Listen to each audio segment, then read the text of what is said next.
Hey guys, Musicman here back with another Identity V video. In this video I'm going to be showing you more of my Bloody Queen gameplay as well as doing some commentary. So without further ado, let's get into the video.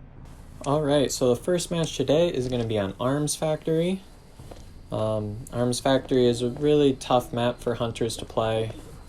If you're not playing Bloody Queen or Dream Witch, it can be a really tough map to work around.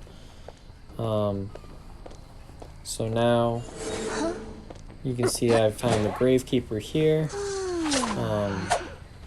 Gravekeeper is not a terrible first choice. All of these characters would work to go after first. I just end up coming across the Gravekeeper first. If this chase does go too long, I'm not going to continue chasing him. I'm just going to go around here. And I end up getting a nice, easy first down there. So now I'm going to be taking the Patroller out, put it on the Cowboy. And the reason why I do this is it makes it infinitely harder for the Cowboy to get a lasso in. See, it bit his leg there, that made it near impossible for him to get that right there. So now I'm just going to go over here for an easy hit on the Cowboy. And he's going to be going around to save. And for some reason he didn't bring Tide. Not really sure why that is, but I do that and I end up looking around seeing where the Cowboy is at, because I don't want the Cowboy to be a huge problem for me. So now the Cowboy is pretty much out of the picture. He retreated a bunch. So now I'm taking the Gravekeeper to the chair. So now that was a really close lasso. I was lucky that I ended up missing that, and that allowed me to down the Cowboy, and the Doc is here, so I'm going to just rush this save. I'm still going to go after the Gravekeeper. The Gravekeeper is dead on chair, so of course I'm going to chase him. There's 3 Cyphers remaining, so I'm not getting Cypher rushed too hard right now. They still have to heal the Cowboy. I think the Cowboy ended up self-healing there. And now I'm just chasing the Gravekeeper here. And the Gravekeeper is dead on chair, and everybody else is like all healed up, so that progress has been kind of undone. But the Cowboy's here, and that's really annoying. The Cowboy is honestly just a nuisance to play against in general. I would say my 2 least favorite survivors to face in a match, it'd have to be Cowboy and Forward. If there's a good Cowboy and a good Forward, that's literally the worst as a hunter. Because there's not a ton of counterplay you can do to them, and they are the only survivors that have a ton of potential to they've got like a ton of potential for rescuing. They can just stall out the game while the rest of their teammates finish up all the Cyphers. So at this point, I was going after the Priestess. The Cowboy's up, so I figured, well, I gotta go after the Priestess at this point. So now I'm gonna take the Priestess to the chair. In hindsight, I probably should have continued to chair the Cowboy, because the Cowboy would have had a chance to maybe lasso up the Priestess, but that didn't happen, luckily. So now I'm just here, I'm trying to disrupt here. I end up hitting the Cowboy again, and then I end up seeing if I can get another hit, and I switch around. And I know that the Doc's going to end up going after the Priestess, but that doesn't matter because now the Cowboy's chaired and they're pretty much at the same point they were just at.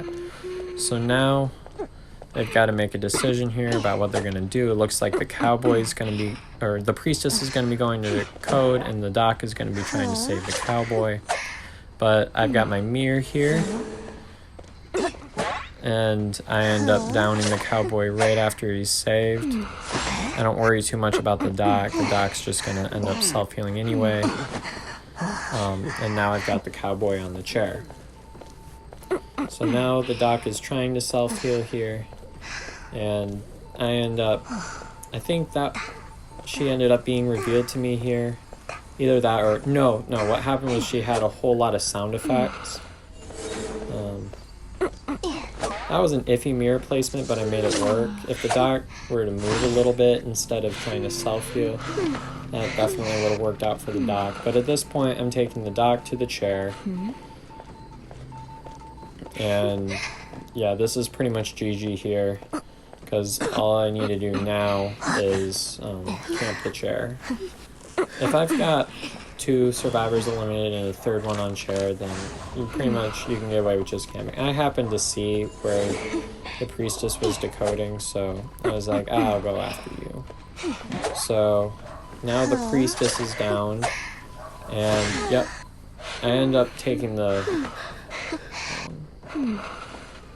do I take the priestess dungeon? I totally forget what happens here, but...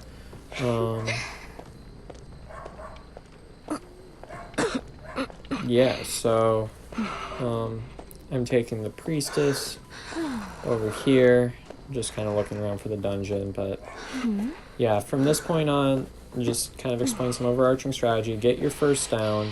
I ended up selecting the Gravekeeper, but in the end, I ended up eliminating, securing the kill for the Gravekeeper. With the cowboy, I was just trying to find a way to get to the chair without a chance for the survivor to be lassoed. And if the cowboy is there trying to lasso, that's one less survivor that's trying to cipher rush. So that worked out in my favor. And now we'll move on to game 2. So the second game I'm going to show you guys is on Red Church. Red Church is an iffy map. I mean, I can work around it with Bloody Queen, but there's so many walls that make it tough for a lot of hunters to play because you can't really see over it. It is a good spider map. Spider does really well though. And I end up finding the Merc here. I don't care about the Merc, so I'm just going to leave. The Merc doesn't matter whatsoever. And I'm just looking for another target because with his elbow pads, the mercenary can stall enough time to the point where he'll be self-heal, or by the time like there's rescuing and stuff, it's already game over. And I ended up finding the forward next, and I'm like, well, this is not going very well. I found the 2 survivors that I didn't want to find, but I end up finding the seer eventually. The seer has his bird, so that's really annoying. I end up hitting the bird. Now the seer has to get another bird, in order to block a hit. But I still have to get 2 more hits on the seer for him to be down. I try to time that right. I do a lot of those hits, and a lot of times it doesn't work out. But this seer is just spamming pallets, and there's a lucky portal there that saved the seer there. And I'm just looking around. I didn't really know if the seer went through the portal, but I do end up finding when he goes back around. I think he thought I ended up going through that.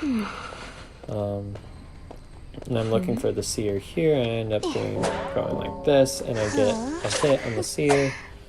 And now I'm going to switch between my mirror image.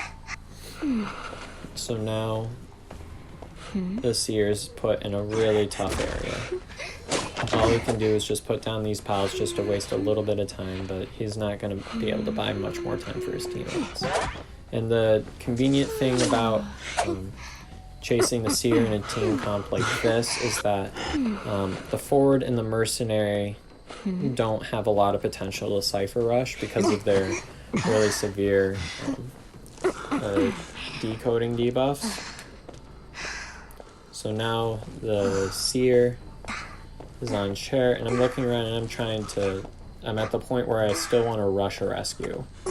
So I'm looking for where the survivor's coming from. And I try to get a hit there, but now there's the seer. Got rescued. I hit the merc once, but I don't want the seer to get away. So I end up chasing the seer here. In my opinion, that should have been a hit, but whatever.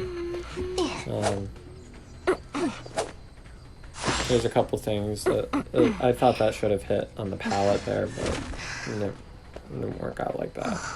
So now I'm trying to bait. I was trying to bait the pallet vault, and now I'm taking the seer to the chair again. Before we tried to do a stun, but ended up hitting a wall, trying to force that pallet down, so now the seer doesn't have anything to work with. Now the forward was trying to get around the stunning and stuff, but now I can chase the seer. I think the seer ends up getting his second bird here, and yep, that's how that happened. There's a lot of portals here that are a pain. This is where the nerf is gonna help some hunters, is that there's not gonna be able to be all those specially placed portals that help out the survivors like that, because he does actually really well as an assist character, just because you can place all the portals around, and it makes the survivor's job a whole lot easier. They go through one of those portals, and it's really easy for them to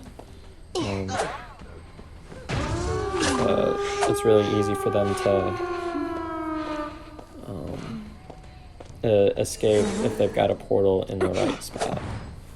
So now the mercenary is here, and I end up downing him. At this point, I was trying to get another hit to secure a draw, but I end up looking over here. The survivors I know are going to the gate. I'm trying to get the mercenary to the chair, and I end up teleporting to that gate to see if I can pull this into a win. And the priestess is still there.